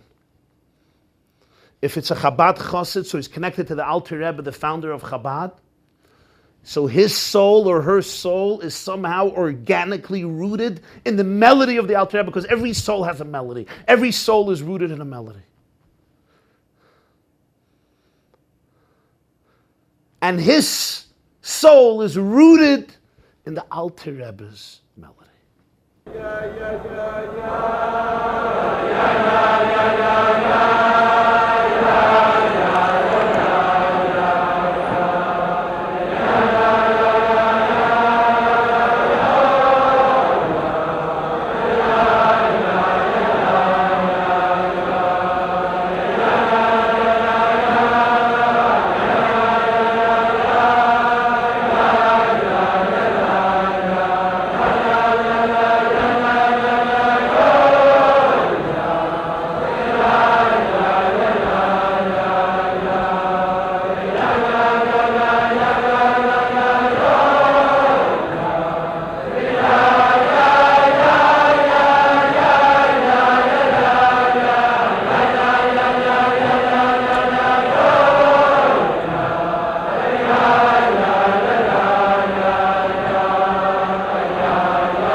this melody, his grandfather said, Shnei Zalman, since this melody is interconnected with the soul of every chassid, it means the melody must be available to you. Because if you and the melody are not deeply connected, then either it can elude you or it bothers you. It feels like an intruder. But if a melody is you, it's part of your neshama, your soul is connected to it, it can't disappear from you because it's part of you, and it can't bother you because it's who you are. And therefore, my dear grandson, he said, I want you to know before you leave that throughout your life, if you ever want to sing the Alter Rebbe's song, and it's not there, you can't get it, it may mean that you're somewhat detached from your own soul. You're somewhat detached from your own source, from your own root. Because you are rooted in this song. And if you can't get this song, it means your branch is detached from your root. You're named after the Alter Rebbe Shnei Zalman. You're from this branch, you're from this tree, you're from this Hasidus. If you're searching for this song and it's not there, you have to go back to your source. You have to re-examine where your life is.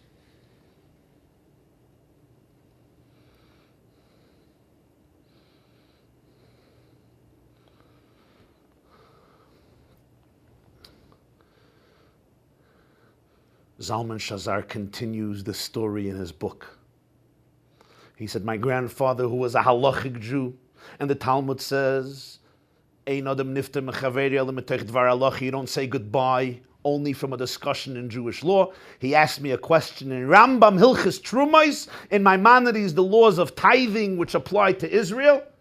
He gave me a fast answer, and he blessed me goodbye, and he bid me farewell as I went onto the wagon, and I departed for the last time from this old, small city of Mir, where I was raised by my grandfather, Reb Moshe Ginsburg, and I moved on to my new life.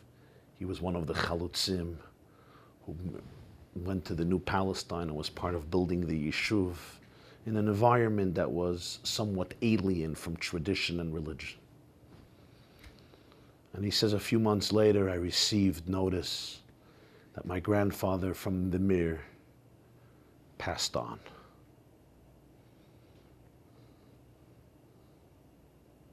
But Shazar said, he passed on, but that last message never left me. And throughout my life, as a socialist, as a Zionist, as a minister of education, as a president of Israel, when I have to come, when I reach a critical point and have to make a vital decision in my life, I'm standing at a fork, I often start singing the song of the Alter Rebbe. If the song comes to me, I'm smiling, I'm kvelling. I know I'm in a good place. I'm one with myself. And if the song eludes me, then I know that it's time for me to go deeper and examine where perhaps I have betrayed my own essence, my own core, my own soul.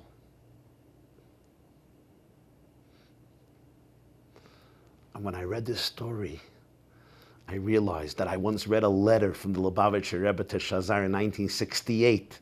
And the Rebbe writes to him about an event that happened 20 years earlier. He says, we both merited to sit at a Farbrengen by my father-in-law, by the 6th Lubavitcher Rebbe, and to sing together the niggin of the Alter Rebbe. This is what the Rebbe emphasized to Shazar. And I wondered, why did he emphasize this point? And the few times when Shazar came to visit the Lubavitcher Rebbe as a president of Israel, and he came to a Farbrengen, to a Hasidic gathering, and at the end of those gatherings, the Lubavitcher Rebbe would instruct and request from his Hasidim to sing this song of the Alter Rebbe.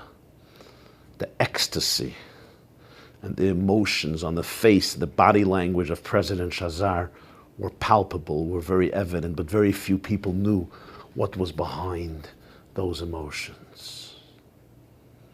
And so as his life progressed, even though he was a secular Jew, and a mapainik, and a socialist, and belonged to the left camp of the state of Israel, his relationship with his background, with where he came from, grew strong, and he became very, very close to the Lubavitcher Rebbe.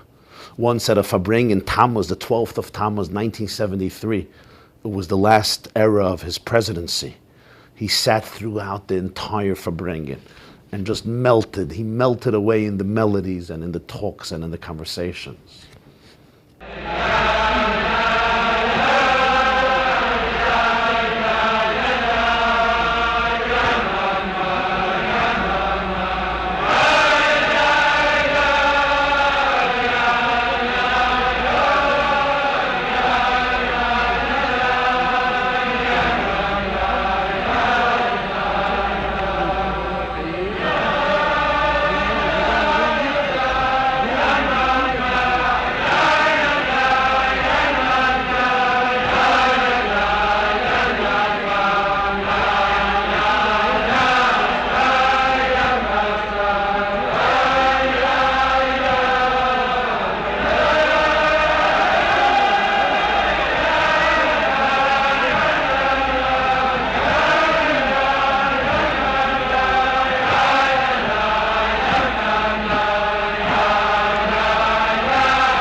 So you see, my dear friends, everybody has a song. Everybody has a soul. And the root of your soul is rooted in the same root as a particular melody. And to be fully alive, you have to know your melody. You have to be in touch with your melody. You have to be anchored in your song, in your melody. And when you're not, when you forget your melody, it becomes very painful. You must know what your melody is, and you have to be very loyal to it. What that means practically is there's certain things you have to know that without it, you're going to lose your soul. If you forfeit these things, you're going to give up your soul. A Jew, when the morning comes, you have to connect to your melody.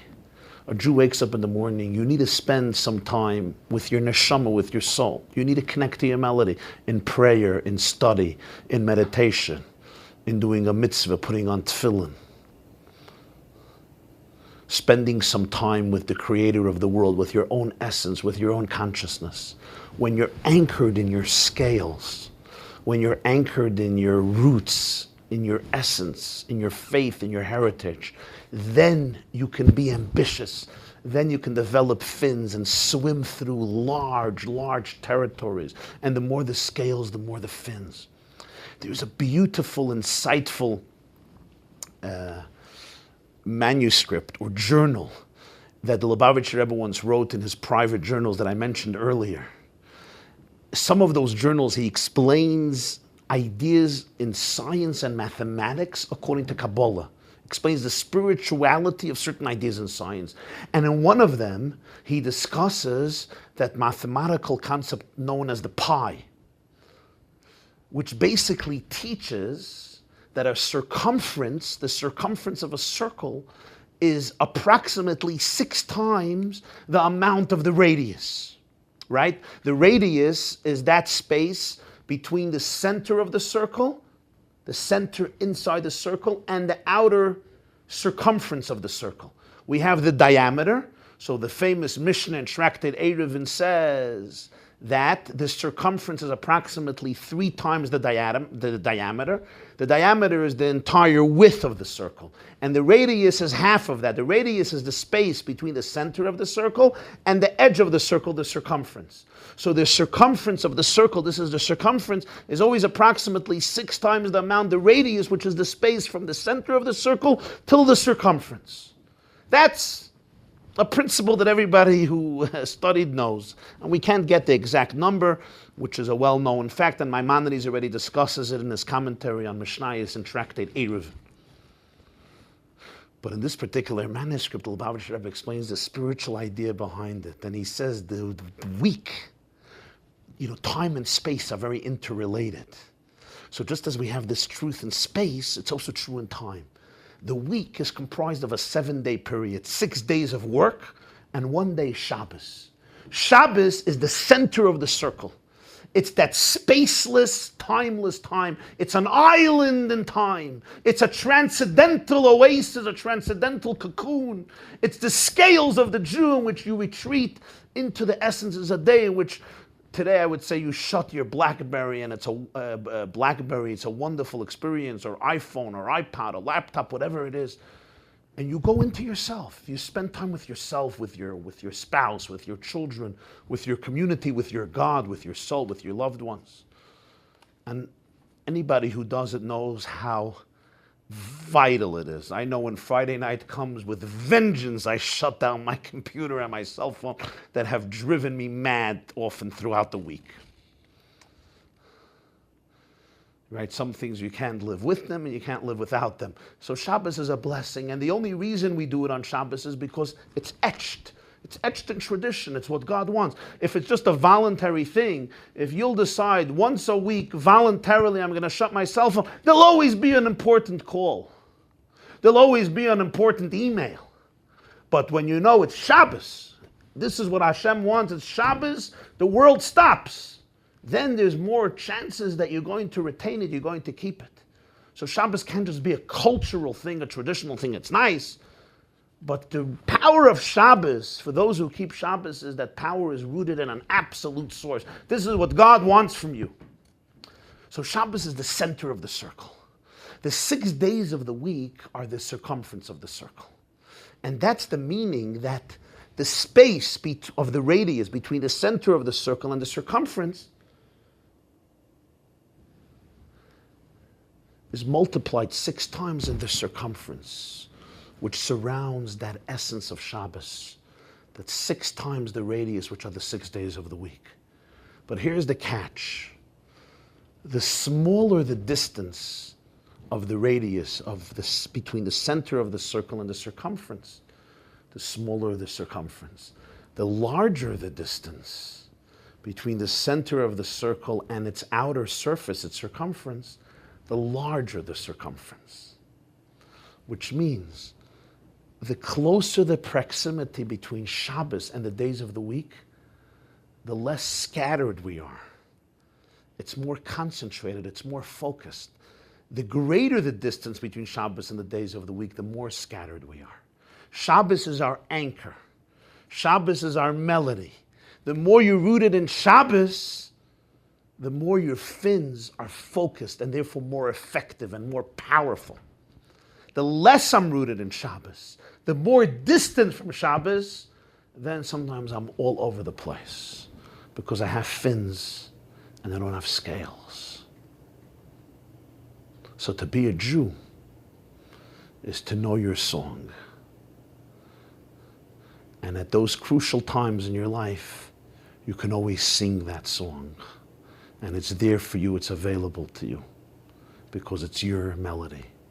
It's your song. L'chaim.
L'chaim, l'chaim, Tayere Brider und Schwester. L'chaim, my dear friends.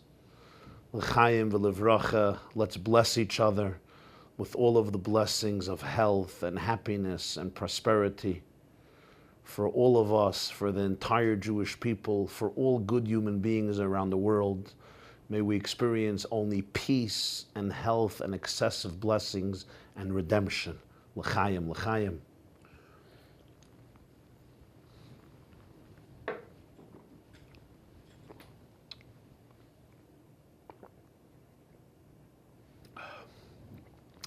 I want to share with you, my dear friends, a beautiful story. A story that we could glean tremendous insight from. A bit of history is necessary to appreciate the story. The second Rebbe of Chabad is known as the Mittler Rebbe, the middle Rebbe. His name was Rabbi Doiv Ber. He was the middle son of the Alter Rebbe, Rabbi Shneur Zalman of Liadi. He was born and he passed away on the same day in the Hebrew calendar, the 9th of Kislev, Tes Kislev. And what's interesting is that he was liberated on Yud Kislev, which means on the 10th of Kislev, a day later. It was a year earlier, obviously, but it was a day later. So he's born and he passes away on the same day, the 9th of Kislev, and he's liberated on the 10th of Kislev. Whenever the 9th of Kislev fell out on the day of Shabbos, the Lubavitcher Rebbe would customarily lead a farbrengen, a public Hasidic gathering Shabbos afternoon. In fact, one year, in 1961, he gave over 3 Hasidic discourses, 3 Maimarim on the same farbrengen. Usually there was 1. 3 of them, 3 intense Hasidic discourses on Tes Kislev, the Yartzeit of the Mittler Rebbe, the second Rebbe of Chabad. One year, Tovshin Lamed Hey, 1974, astonishingly, Shabbos came. It was the 9th of Kislev, and the Lubavitcher Rebbe did not hold any gathering, did not give any address in honor of the day. Some people thought he's waiting for the next day, Sunday, the Chag HaGeula, the day of liberation of the Mittler Rebbe. But again, no address whatsoever. And the crowd was astonished. People were wondering, why? This never happened before. Such auspicious days in the Chabad Hasidic calendar, and it's on the day of Shabbos. The Rebbe never avoided holding a farbrengen on such a day, but something happened. What? They didn't know. But then the story came out, and it has some background. There was a boy, a black boy, an African American, whose family converted to Judaism. And this boy lived in Brooklyn, and he studied in the United Lubavitcher Yeshiva, then located on Ocean Parkway in the Flatbush neighborhood in Brooklyn. But I don't have to tell you how kids are, especially New York kids. Those of you who are New Yorkers, you know, New Yorkers are intense, and they're not always, they don't have always time for everybody, right? There's the famous saying that there is a prayer in New York, a serenity prayer to God. A guy in New York is praying to God, and it goes like this: God, give me patience and give it to me now.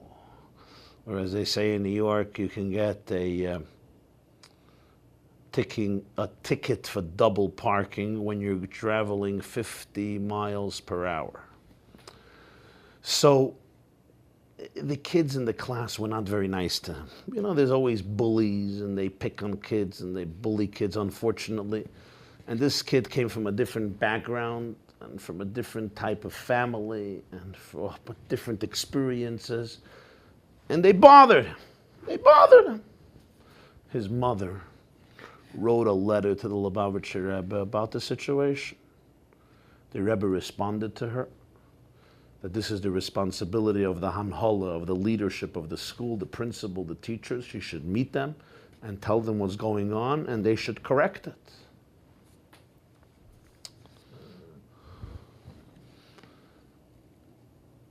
Some while later, she wrote a second letter to the Rebbe, and she said she spoke to them, but to no avail, nothing happened. I mean, perhaps they did something, but it just didn't work. It wasn't successful, or whatever it was. The situation is still the same. Her son does not feel comfortable. They make fun of him, they bully him, they bother him. Whatever it is, he's not integrated well, and he's hurt. He's hurt. He's pain. So the Lubavitcher Rebbe called in his chief secretary, Rabbi Chaim Mordechai Isaac Chadakov, and asked him to get in contact with the leadership, with the principal and the educational leadership of that yeshiva, of that school, the Lubavitch school in Flatbush, and give them over this message and say, you must take care of this situation. You must mend it. You must correct it. Let me know. If you could correct it immediately, good. If not, I will come myself to the school and I will deal with it. I'll talk to the children. I'll go to the classroom. Just let me know. If you cannot deal with it, if you're inept, if you lack the ability to deal with it, let me know. The Rebbe said, I'm going to come myself to the school and take care of the situation. No, they heard this. I guess they weren't very excited about the prospect of the Rebbe showing up and making a system over there in the school. So they put their minds and hearts to it, and when there's a will, there's a way, and they got it straightened out. Sometime later, a while later, the child was having his bar mitzvah. So there's the Shabbos Kiddush, right? After davening, you make a Kiddush with some herring and sponge cake, and then there's the official party, the bar mitzvah party. When was his bar mitzvah? His bar mitzvah was Shabbos, the 9th day of Kislev. Where was it? In a small shul called Frankel Shul.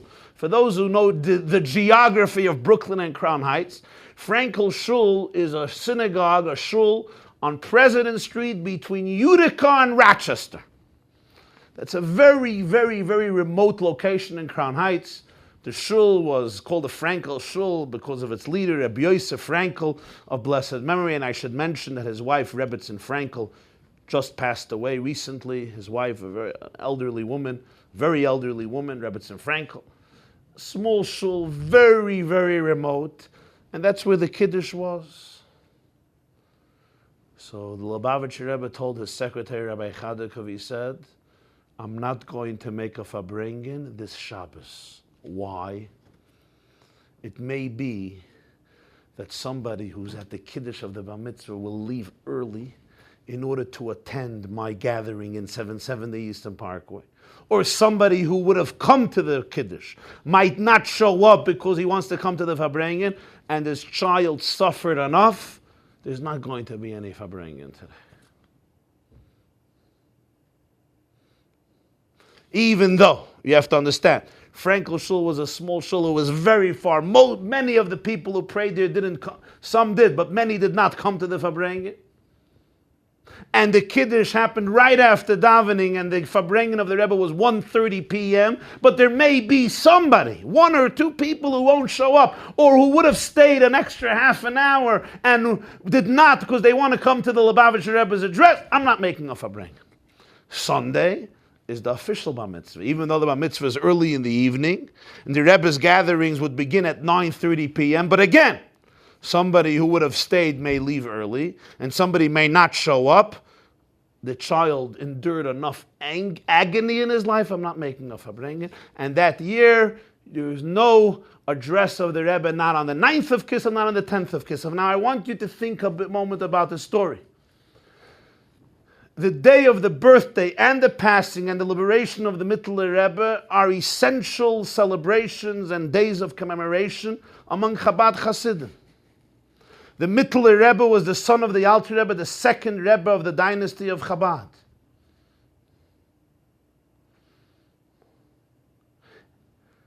Many years, even during the weekdays, the Rebbe would speak those days, especially when it was Shabbos. But that year, 1974, thousands and thousands of Hasidim were deprived, so to speak, of a Farbrengen, commemorating the Chag HaGeula, the day of liberation, the Yartzeit, and the birthday of the Mittler Rebbe. Why? Not to offend the dignity of an African-American young bar mitzvah boy who converted to Judaism, who may be offended even slightly as a result of the Farbrengen. So in order not to touch his feelings, not to tarnish his feelings, and not to compromise his dignity, the Rebbe was ready to cancel the hours of Torah that he would teach to thousands of Chassidim on these tremendously auspicious days to retain the dignity of this 13-year-old boy who was having some small kiddush in a remote shul, and I know the shul, on Utica present in Utica and Rochester, Shabbos morning after davening.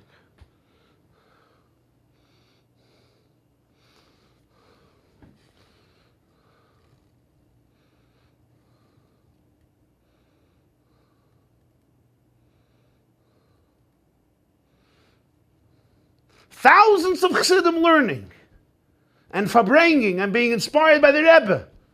And most of the people there don't know who Frankel Shul is. As many people, even if you live in Brooklyn, you don't know what Frankel Shul is. Of course you don't know it. But all of them did not have it because this boy suffered enough, and I'm not going to add any anguish.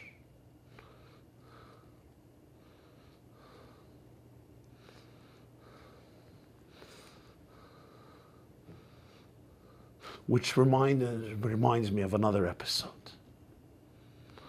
I grew up in Brooklyn. I grew up in the Crownite section of Brooklyn.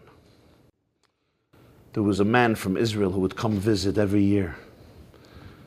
He has a terrible illness. His whole body is very disconfigured. Those of you who grew up in Brooklyn, like myself, perhaps you remember him because he used to come once a year to collect money, to fundraise for himself. I'm going to identify some of his features so that you should appreciate the episode and you might know who I'm talking about. This person, it looks like his whole body was burnt.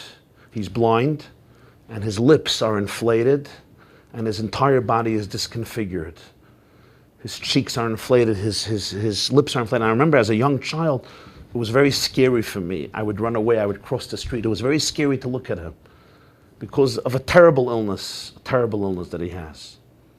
I heard that he got married and he has a family today, but then he did not.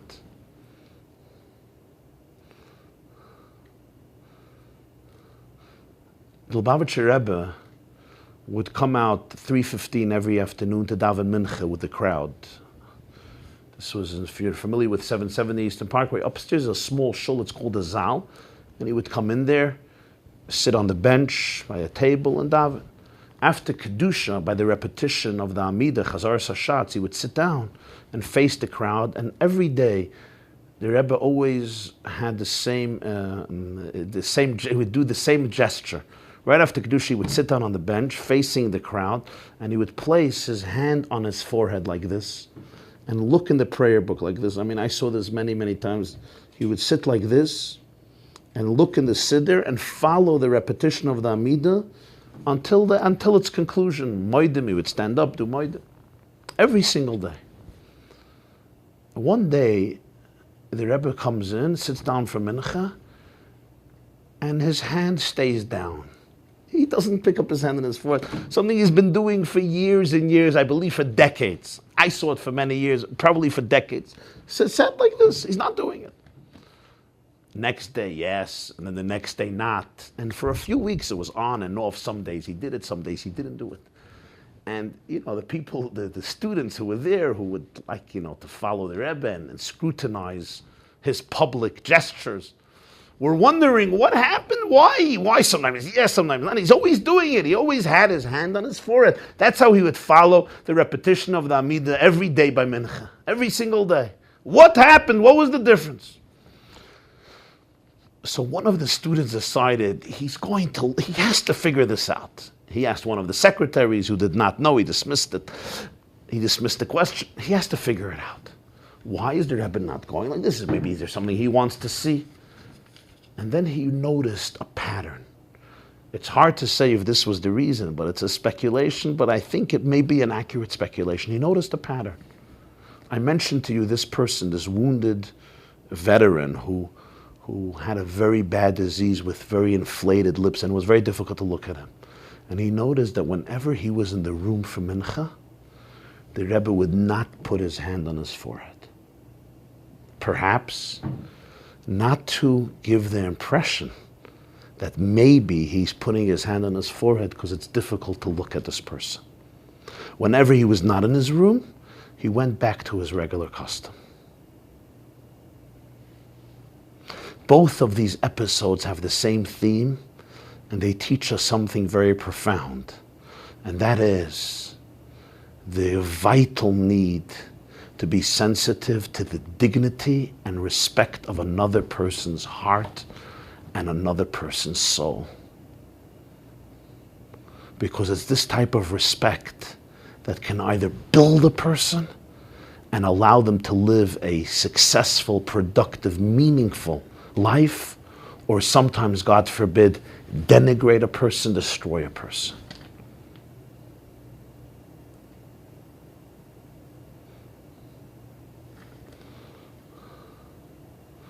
L'chaim.